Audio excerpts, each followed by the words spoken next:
People, Deluded, I'm back again. Thank you very much for always rocking and watching my content, people. It means the world. If you haven't already, hit the like and subscribe buttons and make sure you check out any of my other content because you know you're hooked. Even it's so hooked, this fly is flying around my room. I'm going to open this window, I'm going to kill its claw after this video is done, people. But moving on, it's international break. There's really not much to talk about in regards to Arsenal, but there are some things. First and foremost, let's speak about our young England under-21 internationals, Reiss Nelson and Eddie Nketiah, who against Turkey were able to get 3 goals between them. Eddie got 2, one was a very good instinctive poacher's finish, and Nelson was able to score.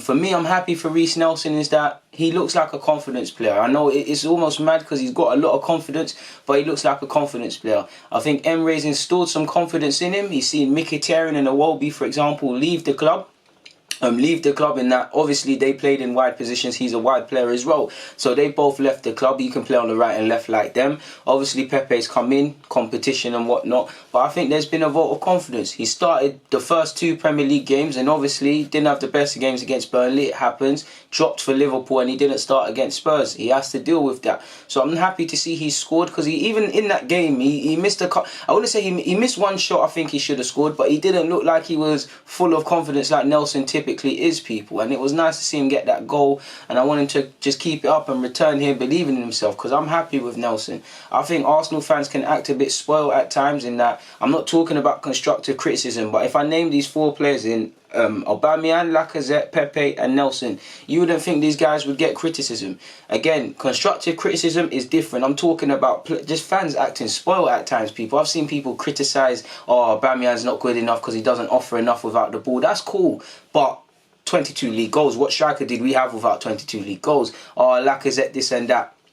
He turns up in big games. Pepe and Nelson at different stages in their careers, they're both frustrating at times and they're both going to frustrate. But I'm willing to persist with them purely because I believe Pepe is going to be a baller in this league. And once he gets that goal and he goes through the adaptation period in these 6 months, he's going to be a baller for us. Nelson, I believe he's got potential to be a good squad player and a good first team regular for the team. And I believe potentially if he develops, he's got England, he can play for England at some capacity. It's down to him to develop. But I believe in both of them. I don't care personally how frustrating they are. Reality is, even if they don't improve, they're better than the wide options we were persistent with last season or would have in this side prior. Away from that, they at least show you something for all their fans might be frustrated about. At least Nelson and Pepe, they show you something that gets behind them. Nelson, you can see him developing into a player. So for me personally, I'm willing to persist with his times. He's going to be amazing, then he's not. Decision making a bit off. Pepe the same, not finishing when he should. Because I'm seeing what I'm seeing. Van Dijk didn't. Liverpool smoked us 3-1, so there's nothing about it. But if you watch that game, did Van Dijk want to even engage in a tackle with Pepe? So if he can develop on that, how many players strike genuine fear from this Arsenal side into the opposition? It's probably Aubameyang, Lacazette, Pepe. With time, probably Nelson. I'm prepared to persist with both of them, really and truly, and not just them, other players, people, really, with you, to be honest with you. So it's nice to see they scored for Eddie. Hopefully he gets some starts in the Championship for Leeds now after he's been there a couple of months now, or a month. He gets some starts and he keeps scoring goals and he comes back a better player, able to break into this team, or he's sold for a decent change or whatever, man. Because once you get a taste of first team football, you don't want to go back. So shout out to them. Keeping up with youngsters, Emil Smith-Rowe and Balogun have been nominated for the Premier League 2 Player of the Month award, as has Harry Chapman of Blackburn, who I'm sure if it's the same Harry Chapman, wasn't he at Middlesbrough? And he was a baller in the Youth Champions League a couple of seasons ago, really stagnated. And Manchester United's James Garner, who I feel probably will win it in my opinion. I want my Arsenal lads to do it. Balogun got a hat-trick in the first opening period in the league. But I think James Garner's been quality for United's under-23s, people. But it's a good look. For Emil, it's a bit of a weird one because he's just been working his way back for fitness this month. So that's testament to him. If he hasn't been at 100% and he's still nominated, that shows he's a baller. And for Balogun, maybe the game against Forest will come too early, but it's nice to see that he's scoring at the right moments, because right now it's obviously Eddie. You've got Lacazette and Aubameyang already. Eddie's probably third choice striker, but he's irrelevant for this season until he's recalled. If he's recalled, he's irrelevant. So, but you have him, you have them two, you've got Eddie. Tyrese is probably ahead of Balogun, in fact he is. You've got him, you've got Balogun, then you've probably got Greenwood, who can play in a bunch of positions, not necessarily going to be a striker. I think he could be a great 10 in the future. But there's about 5, 6. Eddie's gone out on loan. It's Tyrese right now. Tyrese is probably, if something happens to Lacazette, Tyrese is the one on the bench. Tyrese is that. Balogun, I'm sure he wants to play against Forest. If he keeps scoring goals, you can't be ignored in regards to the Carling Cup or any action, people, because he's stepping up to the 23s now. You take your chances. Emre might say, oh, cool, you're better than Eddie Nketiah, or we don't need Eddie because it's you, or let me bring you into the team, because that's what it is. Essentially, they're all fighting against each other, people.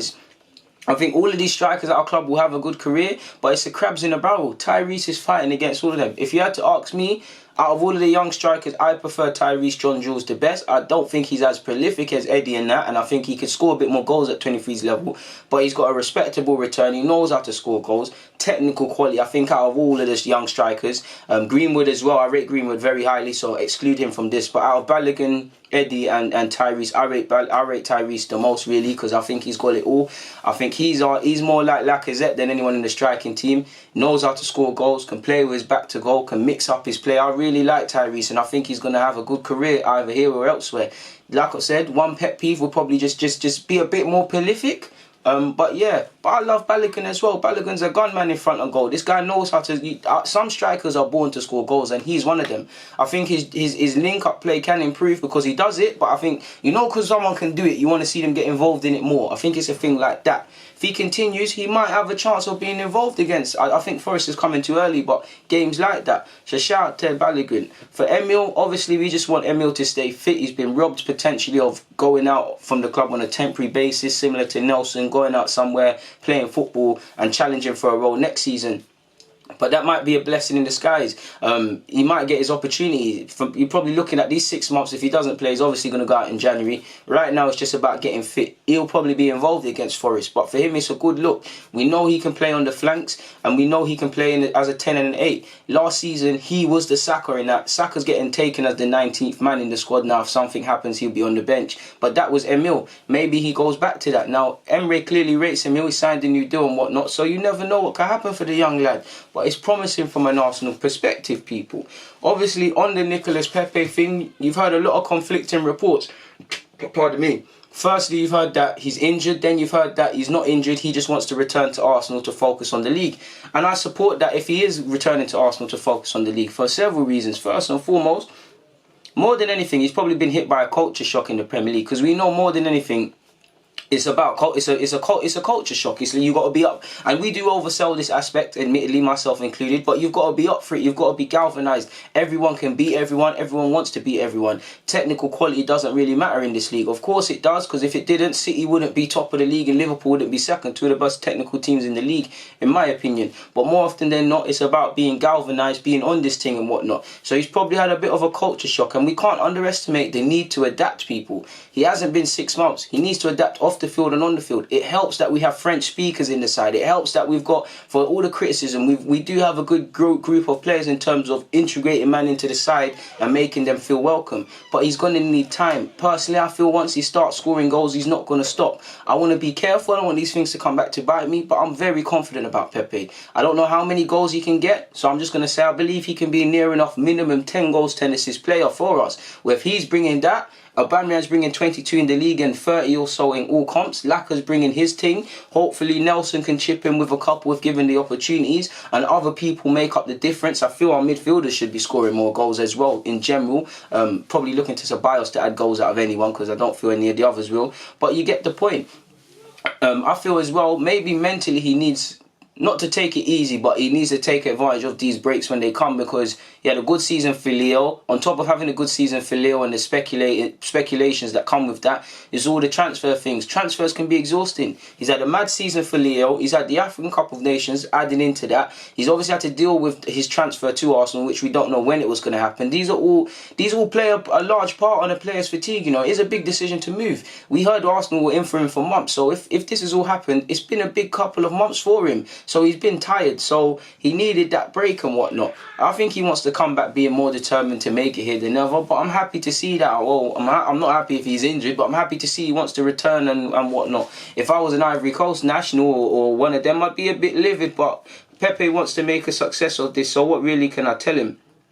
And finally, people, well, oh yeah, I forgot to tell you, Danny Drinkwater was trying to move to people's girls outside the club, people, and he got punched up in Manchester.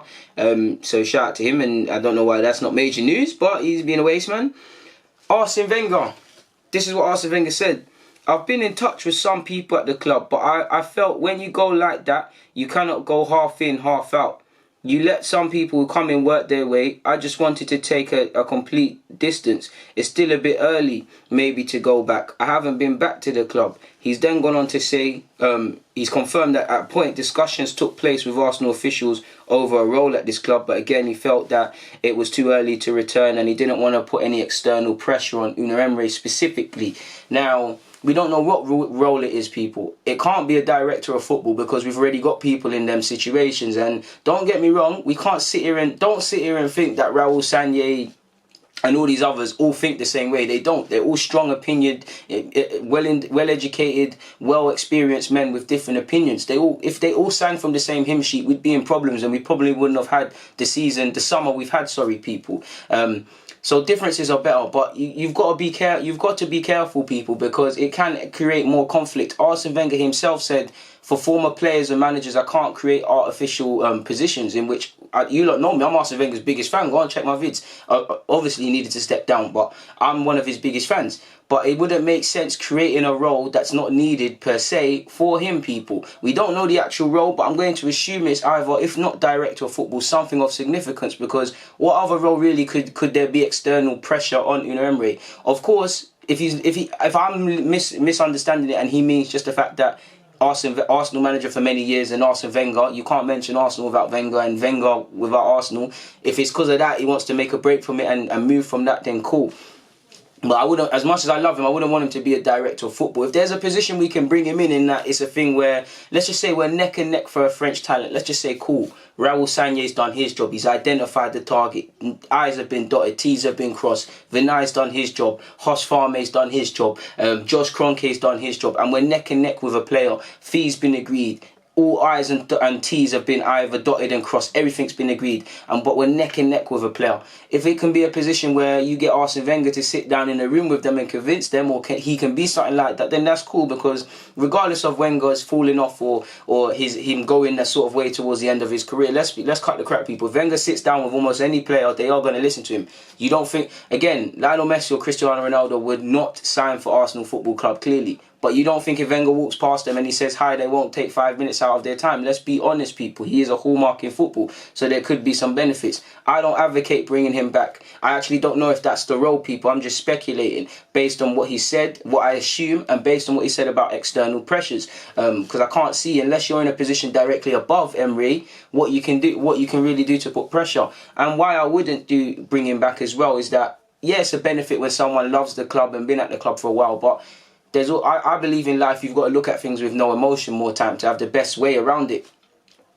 Emery, Raul Sanllehi, all these other guys, they weren't Arsenal manager for all of these years. They didn't come from the academy, not even from this country, people. So they've not really, on top of just wanting to do well at Arsenal and enjoying it, they've not got that emotional attachment to Arsenal or the players. So they're able to look at decisions. Okay, he's on this money, he's not that good enough. He's on this money, he should get more. We should bring him in. We should move him out. When obviously Wenger's not the manager, but you've got players that one of his biggest issues was not moving on players. And to be argued, as much as I love him, he wasn't making the best decisions for the club. I mean, because again, you could look at Ozil, you could look at Giroud, you could look at new contracts that were given out to individuals. He's not alone in it, but these are not necessarily good decisions. I feel even in regards to personally Giroud, when Giroud was here for that season, he made the decision to kind of care more about Giroud's career than Arsenal as a whole, people. So it can create even more tension and whatnot. Of course, it could be an ambassador role where he's more or less a freelance and he's able to do what he wants to do, but he's an ambassador of Arsenal and there's things that come with that.